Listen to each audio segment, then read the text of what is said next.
of key items?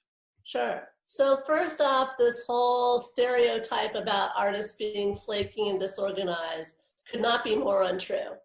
The people that I work with are so dedicated. Most of them are well organized. Most of them, are really solid in their beliefs about what they're doing and what they're trying to accomplish. So they have the drive, just sometimes they might not have the business tools to do so. So some common themes that I see is, there's no kind of strategic plan. Like everything is just piecemealed and they're just trying to grasp straws instead of lay out some real short-term and long-term goals. Mm-hmm. Some other issues, the website. I mean, their website is everything in terms of marketing, and some of them are terrible. And I will tell them, I will say, we can salvage this. Here's what you need to do. Or this is so antiquated, you just need to scrap it and start anew.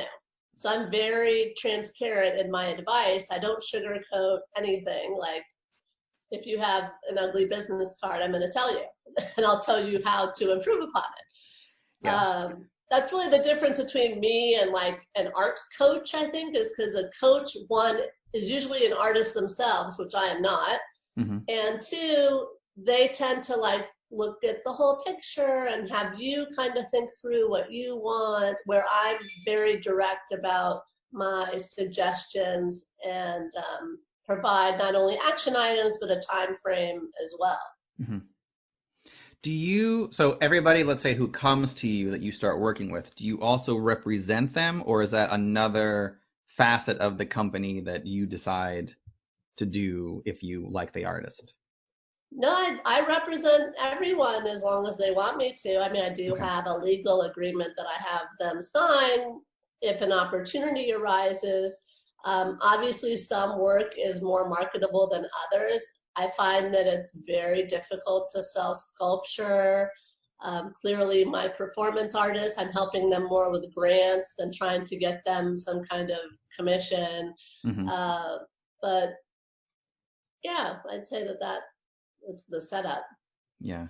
So I'm interested in you mentioned marketable, and I know that I guess that term has changed a lot in a few years. When I went to art school years ago, the idea that you would kind of create something that was more marketable may feel like you were selling out, or at least, to young 20-somethings were like, you know what, I'm not going to cave kind of thing. Whereas nowadays, a younger generation coming up, they're more, easygoing with like putting out their materials and trying to make things more marketable.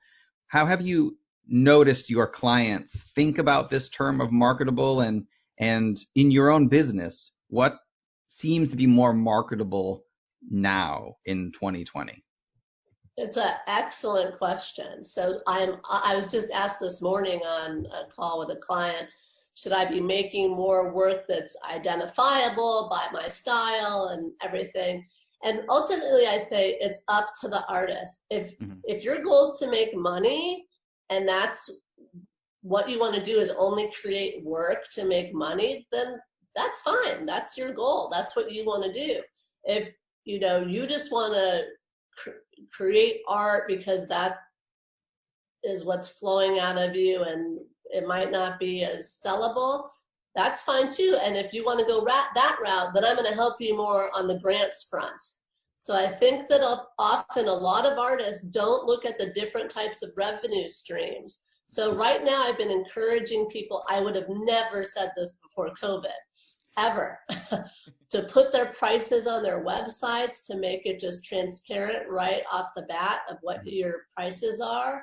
And also to consider making prints just because they're less expensive and more people can afford to buy them. So I think in terms of pivoting to make art more accessible to all is important right now as an artist if you are trying to make money. Mm-hmm. So why do you encourage the artists to put the prices up on the website, right? Specifically right now versus other times? Well, before I would say, the ultimate goal is to have someone contact you so you can get them on the phone and talk to them about your work and discuss your process and all that. And so they're not scared away by the price. Where now I feel like someone might look at that and be like, oh wow, that's only $300. So I'm just going to buy it through Shopify on their website right now Hmm. instead of waiting to contact the artist. Oh, sure. Okay. That's good to know. So beyond that, what are some other trends that you are noticing happen now with visual artists because of COVID? Or how do you see even the industry evolving now because of COVID? Well, as we know, a lot of galleries are going to shut down. I mean, from what I've read, the projected numbers like 15%. So for folks that were really focused on getting in a gallery, I would put that on the back burner because they're just going to be struggling to stay afloat once they open, and they're going to be focused on their current stable. Hmm. So I think social media is a huge tool. I mean, I know so many people that have sold work on Instagram. I even have a client that sells work on LinkedIn. I Oh, mean, he wow. got 3 commissions from a university. So don't neglect LinkedIn. And I think YouTube is much more of a player now for artists because you can not only show your process, but you can also teach classes and get followers that way. And often students want to buy their teacher's work. So it's a great way to get, a twofer, as we Hmm. say. Yeah, that's great. I want to hear your thoughts on the idea of fear. So I know a lot of, in general, artists, and actually everybody else right now, fearful about what's happening with the current environment, where the future is going. Even as an artist, the idea of putting yourself out there more and trying new things, getting people to buy your work can also be fearful. So how do you approach the idea of fear and apprehension when you talk to your clients, and how do you help them get past that fear? That's a great question. And really, I think it comes from practice. Just like anything else, public speaking is obviously a huge fear for people. So the more you get out there and pitch your work, the easier it's going to become. And you just have to make yourself do it and know that really there's no right or wrong, that as long as you're being authentic and true to you and true to your work, I mean, sure, you might say something stupid, but I promise you, you're not going to say it again if you catch it. So I think that it's fine just to know that you're not an expert marketer and that you are an artist and that's your skill level, but you do have to know how to articulate your work. And so it's important to practice that. I mean, I practiced my elevator pitch for months till I got it down, and now I can say it in my sleep. So I encourage my clients to write an artist statement, which I help them with, so they really can flesh out what inspires them, um, everything about their work from the materials and process to the images themselves, and then they can glean from the artist statement what their elevator pitch is and really learn how to softly share that with people to get their attention and hopefully attract some more clients. Great. So I know you have some things that you give out to your clients. Are there particular, let's say, books or articles you often recommend to artists to learn more about the process that you were describing? I don't really provide them with written materials because my process is just as organic as theirs. Okay. So for years, people have asked me, can you do a workshop on how to write an artist statement? And I've really struggled with how to do that. And at the end of the day, I just decided that I can't because I really need to be able to probe the person, to understand different elements about them and their art practice, and take that time one on one.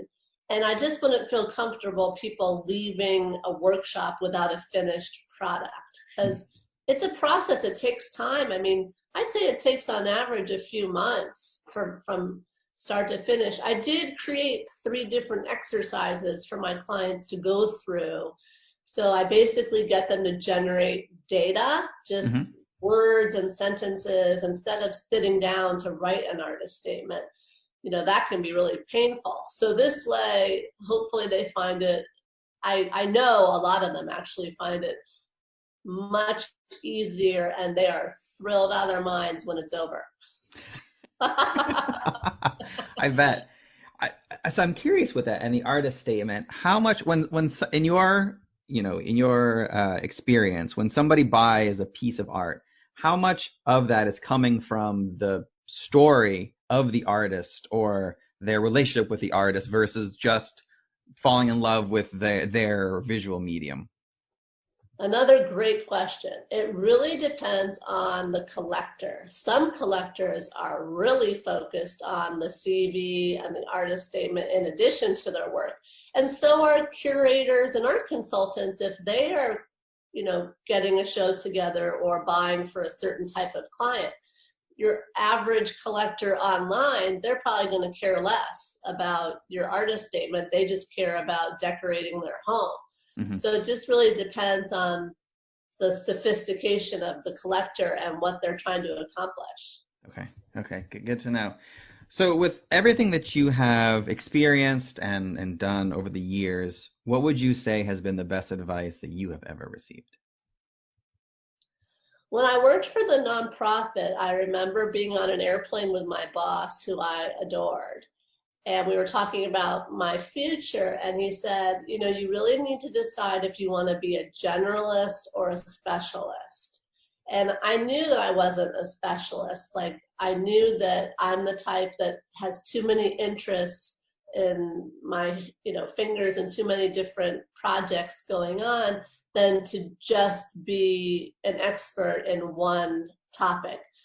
Now, I think that that's a noble path to be an expert in one area, just like some artists are only painters, where some artists are prolific and they do every kind of visual art, which I find fascinating.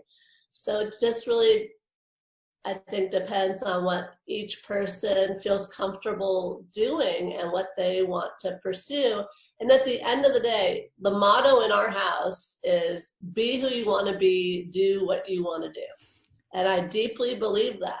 And I think that the more people tune into what they want instead of what their parents have said they should do or not do, or their partners or whoever else in their life, I think that will yield the best results. Mm-hmm. Wonderful. Well, Danielle, again, thank you so much for your time today. I really appreciate it. If the listeners would like to get a hold of you and see more about what you're working on and read about your company, where are the best places they can go to do that? So they can go to my social media accounts, which is Client Raiser. That's ClientRaiser. Or they can reach me at Danielle@clientraiser.com. Wonderful. I will put those links in the show notes so they can click right through. Thank you. Excellent. Well, again, this has been an absolute pleasure. Thank you so much for your time today. Thanks, Jerry. Great to see you. Thank you for listening to another episode of the Advance Your Art podcast. If you like this episode, please go into iTunes and give us a 5-star rating. And while you're there, hit the subscribe button so that every single time I release a new episode, it will go directly to you without even thinking about it. If you're interested in hearing older episodes, please go to advanceyourart.com where you can find the catalog of everything I've done so far, as well as contact information and projects I'm working on. Thank you again, and have a great day.